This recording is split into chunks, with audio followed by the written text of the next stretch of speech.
हे भगवती आद्यशक्ति आओ रक्त बीज से हमारी रक्षा करो, हे पराम्बा रक्त बीज से हम सब देवों को बचाओ, हे दैत्यों का दहन करने वाली, हे दुर्गा, हे दुर्गम दैत्यों का नाश करने वाली, दुर्गम जैसे दैत्य को तुमने मार दिया इसलिए तुम्हारा नाम दुर्गा पड़ गया। हे पराम्बा जगदम्बा मातेश्वरी आद्यशक्ति हम पर कृपा करो, रक्त बीज नामक बड़े भयंकर दैत्य का वध करो।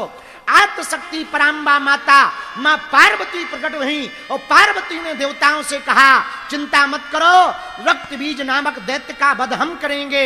और देखते ही देखते देवताओं के सामने भगवान शंकर भी खड़े थे, महाविष्णु भी विराजमान थे, ब्रह्मा जी भी विराजमान थे। महामाया श्री पार्वती जी के दिव्य स्वरूप से, उमा जी के दिव्य स्वरूप से देखते ही देखते विकराल जटाओं वाली, खड़ग हाथ में लिए हुए, मुंड हाथ में पकड़े हुए, काला भयंकर शरीर है, लाल लाल जीभ निकली हुई है, आंखें लाल लाल हैं, भगवती काल रात्रि माता प्रकट हो गई।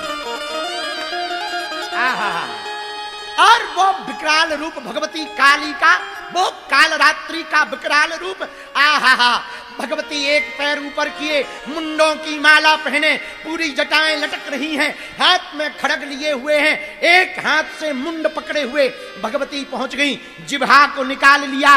देवता परेशान हो गए, ये जिह्वा क्यों निकाली हुई है? भगवती बोले देखते जाओ, ललकार दिया रक्त बीज को, रक्त बीज खबरदार, या सामर्थ्यता हो तो युद्ध कर। रक्त बीज भी लड़ने आ गया, रक्त बीज और भगवती काल रात्रि का युद्ध हुआ, रक्त बीज के हाथों को काट दिया, रक्त बीज हंसने लगा, हमको भले ही काटो हम मरेंगे नहीं, हमारी खून की बूंदों से और रक्त बीज राक्षस पैदा उत्पन्न हो जाएंगे, आप मार नहीं पाओगी। भगवती भी अट्टहास करके, चिल्ला चिल्लाड़ करके हंसने लगी। भगवती जीभ को बाहर निकाला, जैसे ही खून की बूंद निकली जमीन पर गिरने वाली थी, भगवती ने अपनी जिह्वा से रक्त बीज की बूंद को पी लिया और रक्त बीज का संहार कर डाला। इतना भयंकर रूप देवताओं ने कदापि नहीं देखा। देवता हतप्रभ रह गए, आश्चर्यचकित रह गए। भगवती पराम्बा देवी की अब वंदना करना चाह रहे, रक्त बीज तो मर गया, उपासना प्रार्थना करना चाह रहे, धन्यवाद देना चाह रहे, पर नजदीक जाए कौन? बोले पता लगे राक्षसों के चक्कर में देवते ही निपट जाए तो जाए कौन? किसी ने कहा ब्रह्मा जी से तुम जाओ। ब्रह्मा जी ने थोड़ी दम लगाई, लेकिन जैसे ही हाथों में नरमुंड देखा, मुंडों की माला देखी और संहार करती हुई जितने भी रक्त बीज के साथ 60,000 सेना आई थी, भगवती ऐसी उड़ती चली जा रही मानो पवन चली जा रही हो। और जैसे भयंकर तूफान, भयंकर वेग में जब भयंकर तूफान आता, चक्रवात पड़ता, और चक्रवात के वेग में, भयंकर तूफान में रास्ते में पड़ने वाले बड़े बड़े बड़े बड़े वृक्ष, बड़ी बड़ी इमारतें धराशायी हो जाती हैं, वैसे ही भगवती जब काल रात्रि चलती हैं तो राक्षस धराशायी हो जाते हैं। इस रूप को देखकर देवता भी आश्चर्यचकित रह गए कि हम ऐसी भगवती की उपासना नहीं कर पाएंगे, स्तुति नहीं कर पाएंगे, हम धन्यवाद नहीं दे पाएंगे। कहा कौन जाए? तो किसी ने कहा पत्नी कितनी भी नाराज हो पति देव मना लेते हैं। तो बोले एक काम करो, भोले बाबा को बुलाओ, बाबा इधर आओ, हाँ तुम्हारी घरवाली के शरीर से निकली भई है, मतलब आप संभालो। भोले बाबा बोले जा तो रहे हैं पर दम नहीं पड़ रही। कई बार जब देवी चंडी बन जाए लुगाई तो प्रायः किसी की दम नहीं पड़ती है। जब शंकर जी का ये हाल है तो सामान्य मनुष्य का तो ठीक ही है। भोले बाबा बोले हमारी हिम्मत नहीं पड़ रही। देवता बोले जाना तो पड़ेगा। भगवान शंकर ने रोकना चाहा, सामने खड़े हो गए, बोले अब शांत हो जाओ, मर गया रक्त बीज। भगवती ने ऐसा इशारा कर दिया खिसको साइड में।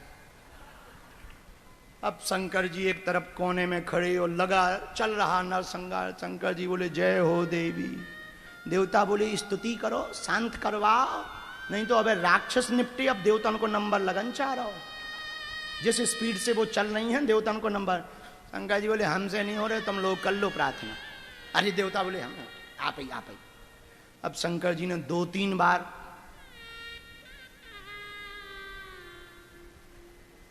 अंत तो गत्वा भोलेनाथ भूत भावन महादेव, वो तो भंडारी हैं, दोनों में भेद कहाँ? ये तो बागेश्वर धाम की, श्री बालाजी महाराज की, परमहंस तपोनिष्ठ महात्मा सन्यासी बाबा की, पूज्य श्री दादा गुरुजी महाराज की, चमीटा वाले बाबा की, आद्य शक्ति भगवती पराम्बा माता की, भगवती मां भुवनेश्वरी माता की, मैहर वाली शारदा माता की, बोल सांचे दरबार। भगवान की बड़ी मंगलमयी कृपा, हनुमान जी के चरणों का आशीर्वाद, भगवती के पावन दिन चल रहे हैं और हम लोग 9 दिवस में नवरात्रि के पावन पर्व पर भगवती की महती चर्चा को श्रवण कर पा रहे हैं। आज की इस भगवत चर्चा में उपस्थित आप लोग एवं संस्कार टीवी चैनल के माध्यम से लाखों करोड़ों लोग, इनको बैठार दो या बाहर कर दो, लाखों करोड़ों लोग जो श्रवण कर पा रहे हैं अथवा बागेश्वर धाम यूट्यूब चैनल के माध्यम से जो कथा सुन रहे हैं, आप सबके हृदय में प्रभु श्री सीताराम जी जो विराजमान हैं, उनके चरणों को हम दंडवत प्रणाम कर रहे हैं। हनुमान जी की बड़ी दया हुई, भगवती का मंगलमय चरित्र हम सब सुन रहे हैं। देखो,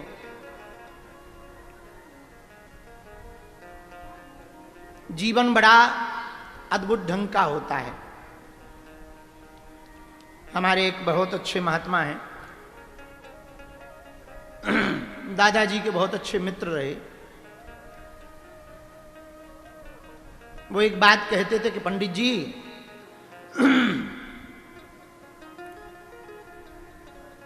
जीभ बड़ी चटुकार होती है, खाने में भी बड़ी चटर पटर होती है और बोलने में भी बड़ी चटर पटर होती है। जो अपनी जीभ को सुधार लेता है वो अपने जीवन को सुधार लेता है, क्योंकि पूरे लफड़े जीभ ही के हैं। जीभ चाहे तो तुम्हें जूता घलवा देवे और जीभ चाहे तो माला पहनवा देवे। शरीर चाहे जितना बिगड़ जाए पर जीभ ना बिगड़नी चाहिए। शरीर बिगड़ेगा तो खुद को कष्ट होगा, जीभ बिगड़ेगा तो पता नहीं किस किस को कष्ट होगा। अब पता नहीं, शायद कबीरदास जी का है, वो कहते हैं, शब्द सम्हारे बोलिए शब्द के हाथ न पाओ, एक शब्द औषधि करे एक शब्द करे घाव। किसी ने बहुत अच्छी बात लिखी, बोले स्वाद छोड़ो तो शरीर को लाभ, स्वाद छोड़ दो तो शरीर को लाभ, और विवाद छोड़ो तो जीवन को लाभ। तो हम लोग जहां बैठे हैं उनका नाम है बागेश्वर। क्या नाम है? और एक देवी है बागेश्वरी, वो वाक्य की देवी है, शब्द की देवी। और बागेश्वर का अर्थ भी यदि संधि विच्छेद किया जाए तो तीन अर्थ निकलते हैं बागेश्वर के। बागधन ईश्वरः सा बागेश्वरः, बाग के जो ईश्वर हैं वो बागेश्वर। दूसरा अर्थ निकाला जाए, बागस्य यस्य ईश्वरः सा बागेश्वरः, जहां बाघ आते हो उस बाघ नहीं बाघ, उस बाघ के जो ईश्वर हैं वो बागेश्वर है। ये है ना, ये तो शेर है, बाघ नहीं है। बाघ है, शेर है कि बाघ है? शेर है, ये तो शेर, ये नहीं है, ये नहीं। बाघस्य यस्य ईश्वरः सा बाघेश्वरः। तीसरा अर्थ क्या? बाघ इस्य यस्य ईश्वरः, बाघ यस्य ईश्वरः सा बागेश्वरः, बाघ की जो देवता हैं वो बागेश्वर है। तो जीव का बड़ा खेल है। कुदरत को ना पसंद थी सख्ती बयान में, इसलिए उसने हड्डी ही नहीं दी जबान में। हाँ, कुदरत को ना पसंद थी सख्ती बयान में, इसलिए उसने, देखो तुम बाकी शरीर में हड्डी है, कोई हड्डी नहीं, जीव में कोई हड्डी नहीं है। और जब इतनी खतरनाक बिना हड्डी की है पर हड्डी तोड़वा देती। ये बाई, ये देवी बिना हड्डी की है पर हड्डी ऐसी तोड़वा दे कि नंग नंग टूट जाएंगे। इंद्र को कह दे शुंभ आ रहा है तो वो पहले ही हाथ जोड़ के खड़ा हो जाता, आने दो, आओ भाई साहब आओ। जैसे लंका में जब दूसरी बार अंगद जी गए तो पूरे राक्षस खड़े हो गए, तो किसी ने कहा अंगद जी से कि तुम लोग हाथ जोड़ के क्यों खड़े हैं? अरे बोले हम पहचान गए, तुम वही बंदर हो जो पहली बार आए थे। अंगद बोले हम वो नहीं हैं, डुप्लीकेट हैं, दूसरे डुप्लीकेट नहीं है, पक्के पर दूसरे वाले हैं। अरे बोले चाहे वही हो चाहे दूसरे, खतरनाक में सही हो। तो हाथ जोड़ के सब राक्षस खड़े हो गए। तो अंगद ने कहा कि तुम हाथ क्यों जोड़े? बोले इसलिए जोड़े हैं कि पहले वाले का डेमो देख लिया है, अब दूसरे वाले की पिक्चर नहीं हमें देखनी है, इसलिए हम तो समझ गए, चले जाओ, चलो जाओ, ऐसे जाओ, सीधे चले जाओ। अंगद बोला कहां चले जाएं? बोले राजा के पास। बोले कौन? बोले रावण के पास। तो बोले तुम रास्ता क्यों बता रहे? बोले हम तो समझ गए, वो ही नहीं समझा। हम तो समझ लिए, जाओ जाओ जाओ। ऐसे ही शुंभ नाम का जो दैत्य था, शुंभ नाम का राजा निशुंभ, उसका भाई चंडमुंड और रक्त बीजम, चंडमुंडम रक्त बीजम, ये तीन प्रधान सेवक थे।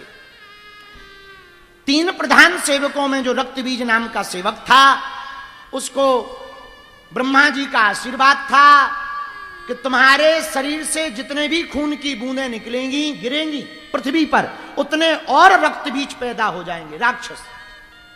इसलिए वो कभी मरता नहीं था। कोई हाथ काटे तो खून निकले, खून निकले तो पृथ्वी पे गिरे, पृथ्वी पे गिरे तो जितनी बूंद गिरे उतने रक्त बीज और पैदा हो जाए। अब बताओ कैसे मरेगा? तो देवता बड़े परेशान हो गए, बोले बताओ हम तो हार गए हैं, इतना खतरनाक है कि जितना काटो उतने ही और राक्षस पैदा हो जाते हैं, क्या किया जाए? सब देवताओं ने भगवान विष्णु के पास गए। विष्णु भगवान बोले हम भी नहीं मार सकते उसको। कौन मारेगा? बोले भगवती आदिशक्ति महामाया त्रिपुर सुंदरी देवी का ध्यान करो, वही मार सकती। आहा, सात देवता हाथ जोड़ करके खड़े हो गए। दुर्गा दुर्गति समनी, दुर्ग विपत्र निवारिणी, दुर्ग मच्छेदिनी, दुर्ग साधिनी, दुर्ग नाशिनी।